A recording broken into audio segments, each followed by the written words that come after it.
Hello there, I'm Azaria Tagaya. Welcome to Nightline. Here are the top stories. Spano boss to be hauled to court on Wednesday over government vehicle fleet contract. And ROS greenlights party's constitutional amendments as Bersatu hints at action against rogue elected reps.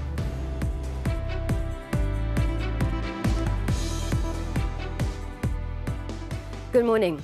A businessman with a Tan Sri title will be charged on Wednesday morning in connection to a 4.5 billion ringgit contract for the supply and management of the government's vehicle fleet. This was following investigations by the Malaysian Anti-Corruption Commission MACC into Spano Sendirian Berhad, the company that was awarded the contract. In a notification to the media on Tuesday, the MACC said the corporate figures case will be heard in the Kuala Lumpur Sessions Court at 8:30 a.m. However, no further details were provided in the notice from the graft buster. According to a source, the individual will face charges under Section 420 of the Penal Code for cheating. The company was previously awarded a 15-year contract worth 4.5 billion ringgit to supply and manage the government's vehicle fleet until 2037.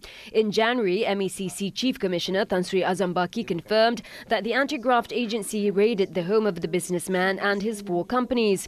It was also reported that the MACC had frozen several private bank accounts worth tens of millions of ringgit belonging to the business Tycoon, who was being investigated under the MACC Act for allegedly submitting false claims. As part of its probe into the case, the MACC recorded statements from several key witnesses, including a former finance minister and several individuals linked to Spano. The government is closely monitoring enforcement agencies to prevent fraud towards fighting corruption. Prime Minister Datuk Seri Anwar Ibrahim said that through the monitoring, it would avoid fraudulent activities such as bribery among civil servants who are tasked with safeguarding national security and interest. Ini peringatan daripada penguatkuasaan, bukan sahaja custom, lembaga hasil dalam negeri, immigration. Kita sedang pantau dari dekat, dan saya harap sangatlah supaya kita dapat elakkan laporan-laporan kecurangan ini, kerana majoriti itu berhasrat untuk buat kebaikan. Tapi kadang-kadang dia hidup dalam budaya yang begitu rupa. Budaya ini sakau semua, jadi dia pun terpaksa lah, kata dia. Anwar, who's also the finance minister, said this at the ministry's monthly assembly in Putrajaya on Tuesday. He emphasised that the reported corruption case involving officers of the Customs Department should not give a bad image to civil servants. The Prime Minister said this was because it only involved a small number of individuals in the department. At the same event, the Prime Minister also urged all government agencies, statutory bodies and government-linked companies to give Aidilfitri financial assistance to their employees. Saya juga gesa semua agensi, badan-badan kerajaan, syarikat-syarikat, cubalah kalau yang dah beri, okey, kadang-kadang masuk dalam skim.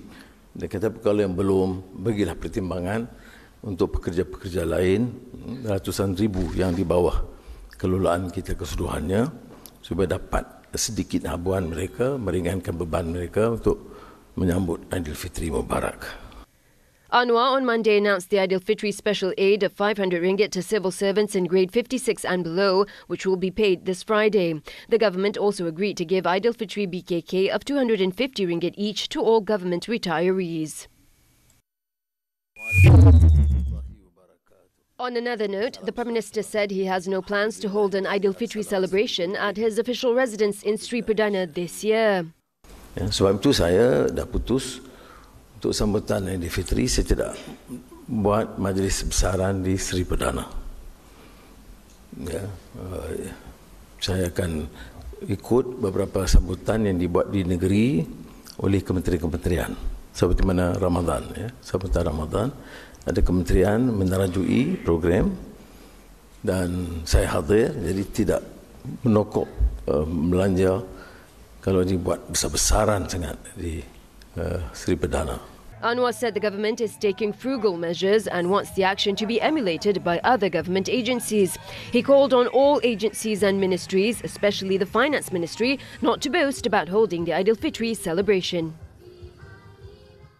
The Yang di-Pertuan Agong, Sultan Ibrahim, on Tuesday granted an audience to Communications Minister Fahmi Fadil and Health Minister Datuk Seri Dr. Zulkifli Ahmad at Istana Negara.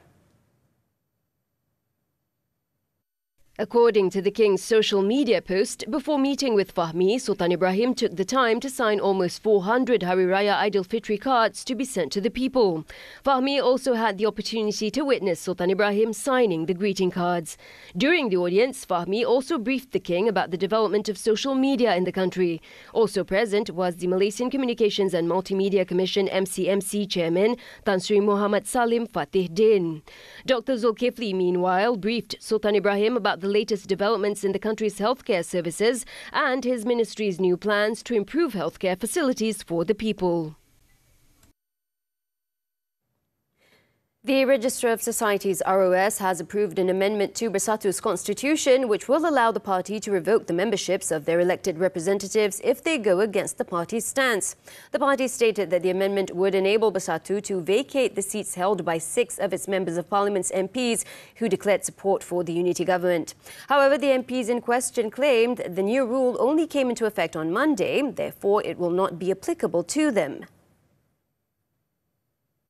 Bersatu Youth Chief Wan Ahmad Kamal confirmed the matter in a post on his Facebook account on Tuesday.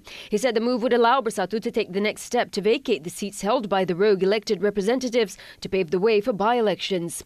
During the party's Special General Assembly on March 2nd, Bersatu passed the motion to amend Clause 10 of the party's constitution in line with the anti-hopping provision under Article 49A of the Federal Constitution, which would automatically trigger a by-election if any of its elected representatives decided to support other parties. The move was in response to 6 Bersatu MPs pledging their support for Prime Minister Datuk Seri Anwar Ibrahim's leadership without leaving the party, enabling them to circumvent a provision in the Federal Constitution which would have required them to vacate their seats. All 6 MPs justified their support for the federal government by citing the needs of the constituencies, but said that they would still remain loyal to Bersatu.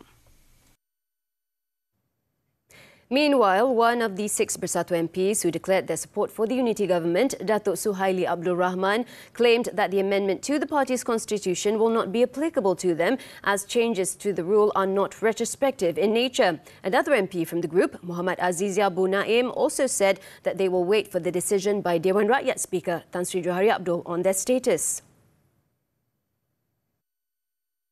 Kalau tanya saya sudah nyatakan kan, pahaman saya kerana saya bukan peguam, saya rasa kami tidak terkesan kerana ia berkuat kuasa 1 April 2024. Kalau dia berkuat kuasa 1 Januari 2023, kan, bermakna kami semua terkesan. Betul? Betul. Itu sajalah pemahaman. Ini pemahaman ringkas kami. Mana kami tahu kalau Bersatu ni ada cara lain membaca peraturan kan. So kita buat discussion, kita setakat sekarang apa yang kita fahami pindaan tu efektifnya pada 1 April. Cuma stand kita macam-macam mana pun kita sama dengan sebelum ni lah. Kita konsisten untuk menyokong Plan Act dan kita kekal sebagai ahli Bersatu. Cuma kita mungkin kita akan tunggu tindakan mungkin ada black white daripada parti.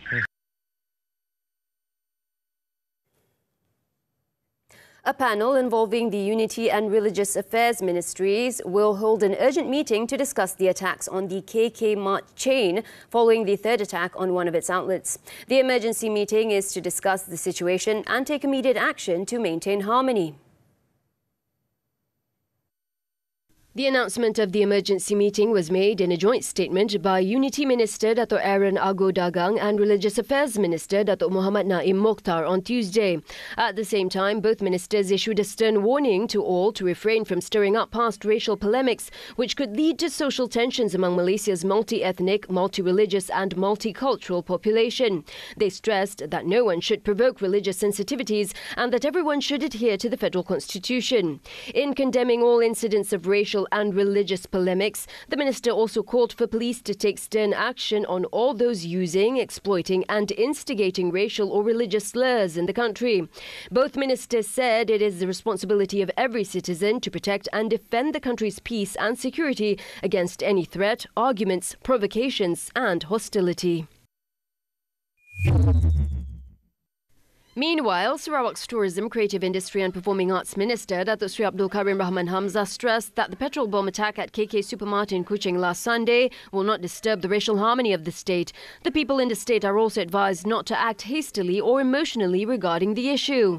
Kita tahu di Sarawak ni baiknya orang Melayu, orang Islam, baiknya orang Kristian, bangsa lain. Kita tak ada nak buat tindakan gila macam ni lah. Mungkin tempat lain dia buat, kat sini kita tak buat guna macam tu.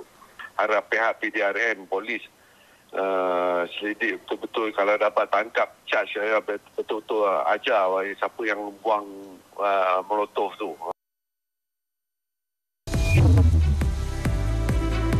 More than 20 killed in Istanbul nightclub fire. News from the foreign front when we return.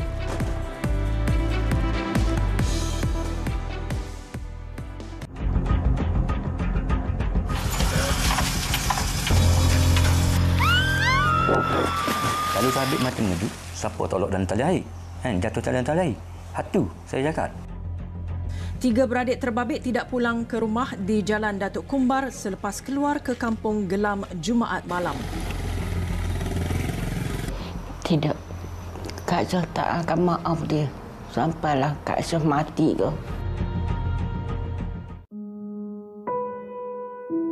Apabila datang, ia boleh mengambil alih kesemuanya tubuh, minda dan hidup anda. Stres bukan sekadar tekanan perasaan tetapi boleh mengancam kesihatan secara keseluruhan. Kenalilah tanda-tanda stres sejak awal dan bincang mengenainya secara terbuka. Dapatkan sokongan moral dan emosi daripada orang di sekeliling anda serta bantuan profesional di saluran yang betul. Saksikan Hello Doktor Ahad 5.30 petang di TV3. Malaysia hari ini sepanjang minggu ini. Berbaki seminggu saja lagi Ramadan, ada pelbagai perkara yang menjadi keutamaan. Antaranya, faktor keselamatan ketika musim perayaan. Penyakit buah pinggang, bagaimana pemantauan dan juga penjagaannya. Mi kolo, nasi ambeng, burasa antara makanan warisan Malaysia. Apakah kriterianya sehingga diwartakan sebagai makanan milik Malaysia? Persediaan Hari Raya, pakai baju lama ke beli baju baru? Semua ini di MSI Isnin hingga Jumaat. Jam 9.30 pagi hingga 10.30 pagi di TV3. Dan stream melalui Tonton. Welcome back to Nightline. In Turkey, at least 29 people were killed and 1 other left injured in a fire at a nightclub in central Istanbul during daytime renovation work.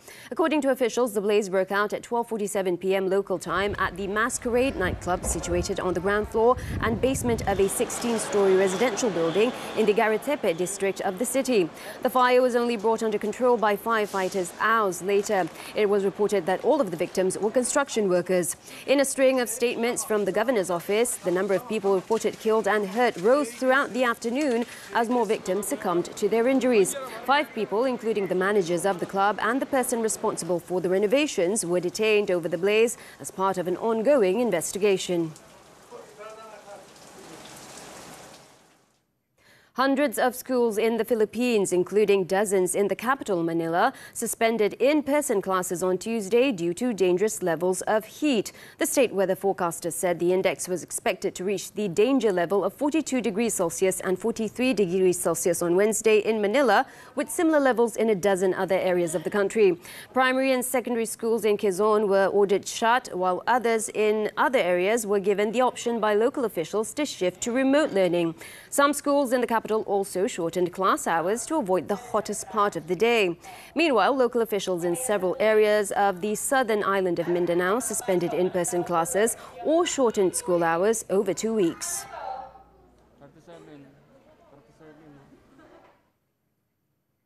A married couple on Monday admitted to stealing at least $4.5 million or more than 21 million ringgit from more than 100 victims in an online romance scam that lasted for more than 3 years.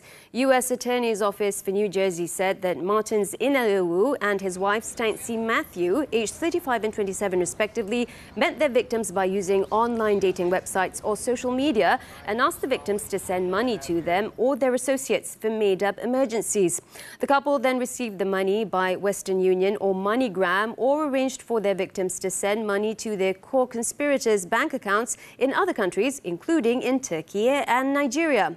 Inalewu pleaded guilty on April 2nd to conducting an unlawful money-transmitting business and 4 counts of tax evasion, while Matthew pleaded guilty on November 28th last year to 2 counts of the same act.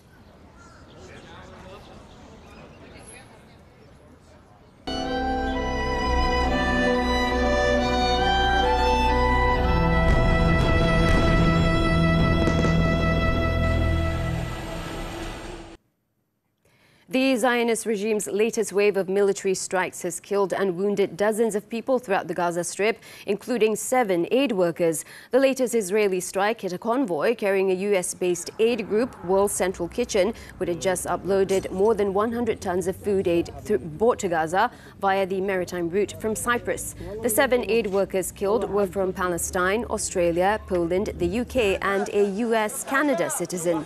World leaders have expressed horror and anger and reiterated calls for an immediate ceasefire following the attack. Israeli Prime Minister Benjamin Netanyahu, however, said the airstrike was unintended and tragic. In the meantime, the regime continued its attacks in other areas of Gaza, including Rafah, Deir al-Balah, Khan Yunis and the Zaytun neighborhood. This brings the total death toll to 71 and 102 others wounded in the past 24 hours. In the meantime, Iran on Tuesday has vowed to respond to a strike widely attributed to Israel that demolished Iran's consulate in the Syrian capital of Damascus. Iran and Syria accused Israel of orchestrating the attack, with Tehran warning of a serious response, and the powerful Iran-backed Lebanese group Hezbollah saying that the strike will be met with punishment and revenge. Israel, however, has not declared responsibility for the attack. The airstrike in Syria on Monday killed at least 7 officials and 6 Syrian citizens, including a top commander in Iran's elite Revolutionary Guards and a senior commander. The Zionist regime has long targeted Iran's military installations in Syria and those of its proxies, but Monday's attack was the first time it had targeted the embassy compound itself.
Sangari conquers London. Sports right after this breather. Dia jadi satu rindu yang... Rindu ibarat angin yang tiada henti, menanggung rasa rindu akibat nahas El Nino. Rindu yang tiada ganti. Apakah nasib keluarga mangsa tragedi di Syawal tahun ini? Abah reda, Abah gembira. Udah rindu Bapa. Mengukir cinta, memeluk harapan dalam rindu tanpa penghujung menjelang malam raya 11 malam di TV3 dan stream juga melalui Tonton. Wanita hari ini. Tak suka, tapi kena pura-pura. Yelah, demi nak jaga hati orang lain kan?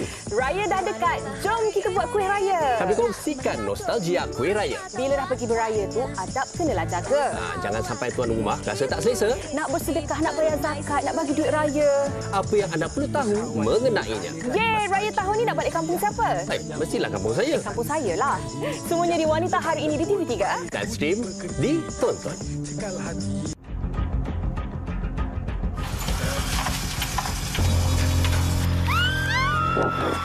Kalau sabit mata ngedut, siapa tolak dalam tali air? Jatuh dalam tali air. Hatu, saya cakap. 3 beradik terbabit tidak pulang ke rumah di Jalan Datuk Kumbar selepas keluar ke kampung gelam Jumaat malam. Tidak. Kak Syah tak akan maaf dia. Sampailah Kak Syah mati ke. Back on Nightline, and we're moving on to sports now. Prime Minister Datuk Seri Anwar Ibrahim congratulated national female squash player Siva Sangari for her triumph in clinching the 2024 London Classic Championship.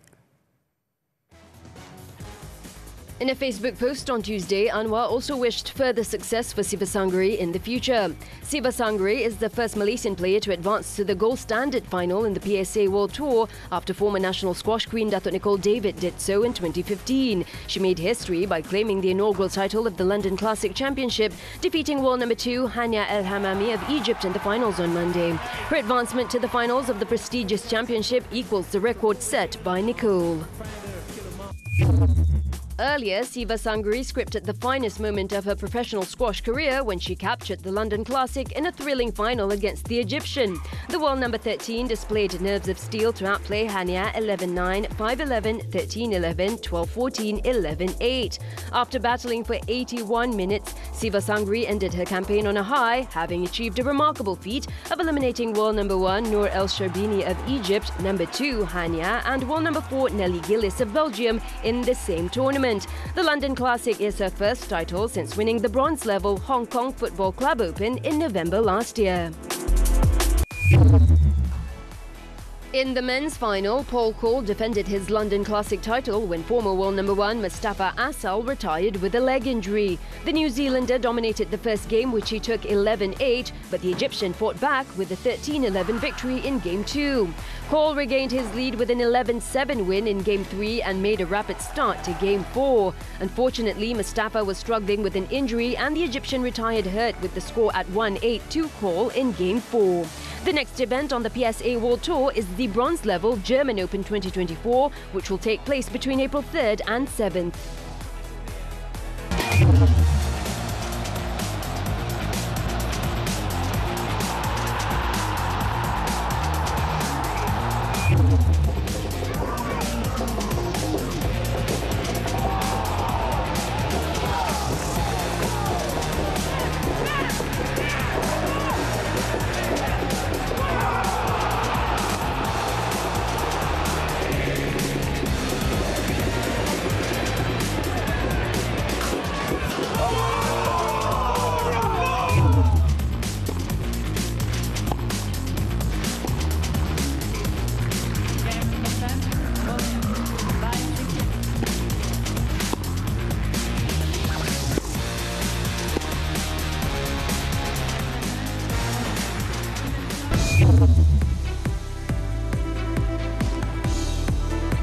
Arrest of Israeli man, police on the hunt for more suspects. Details when Nightline returns.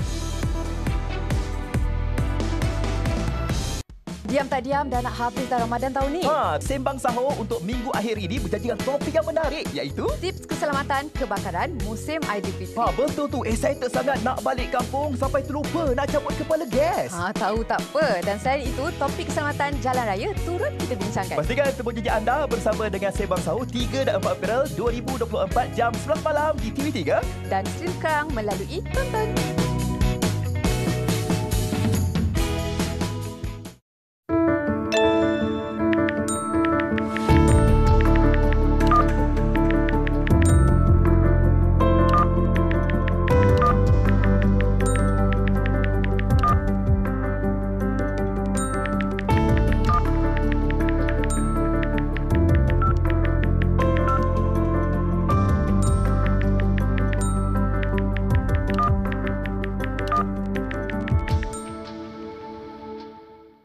Jadi satu rindu yang...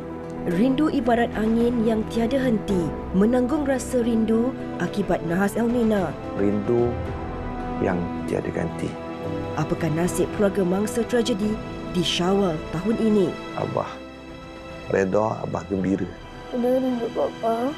Mengukir cinta, memeluk harapan dalam rindu tanpa penghujung. Menjelang malam raya 11 malam di TV3 dan stream juga melalui Tonton. Thanks for staying with us. 13 teenage boys were charged in the Lahad Datu Magistrates Court on Tuesday with the murder of a 17-year-old male student at a vocational college last month. No plea was recorded from all the accused as the case is under the jurisdiction of the High Court. The boys, aged between 16 and 19, were jointly charged with murdering Muhammad Nazmi Aizat Muhammad Narul Azwan at Bilik Asrama 7 Resak and 5 Berlian, Lahad Datu Vocational College between 9 p.m. on March 21st and 7:38 a.m. the following day. The charge was framed under the Penal Code, which provides the death penalty or imprisonment of up to 40 years and not more than 12 strokes of the cane upon conviction. The closed proceeding was held before Magistrate Nur Ashraf Zolhani, with only the families of the accused allowed in the courtroom. The court set May 16th for case mention, pending the chemist and autopsy reports. In the incident, Muhammad Nazmi was allegedly accused of theft, which led to a misunderstanding and ultimately resulted in his death.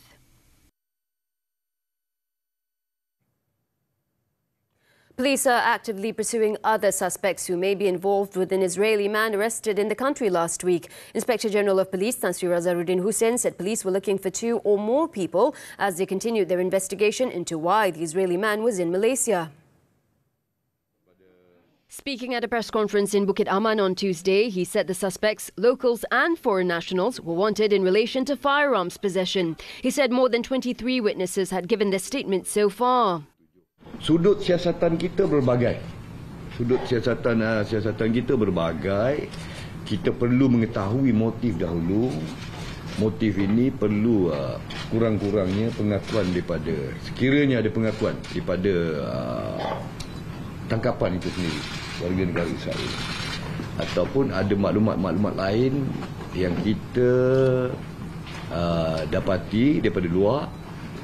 Dan untuk kita pastikan motif itu. Dalam siasatan kita ini juga, saya tak sebut tadi, dalam siasatan kita ini juga, kita masih lagi ada dalam radar kita untuk kita menangkap lebih daripada 2 orang.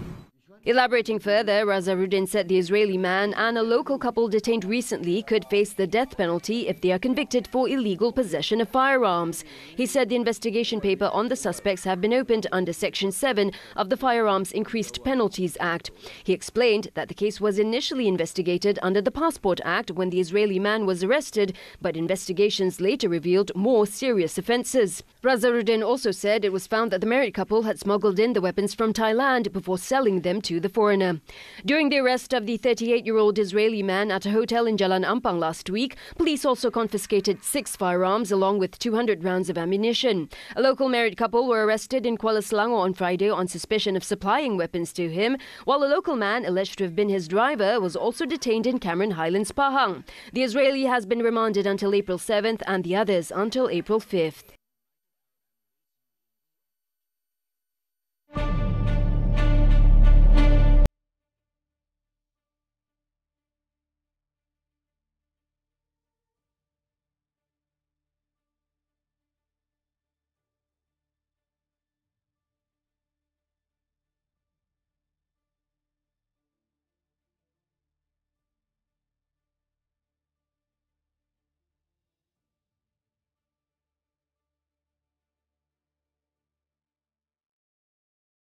Well, that's it for Nightline. As we wrap, let's take a look as Al Madaniyah Mosque in USJ 18 organised a heartwarming iftar and provided donations for 40 orphans and 50 students from 4 schools in the USJ area.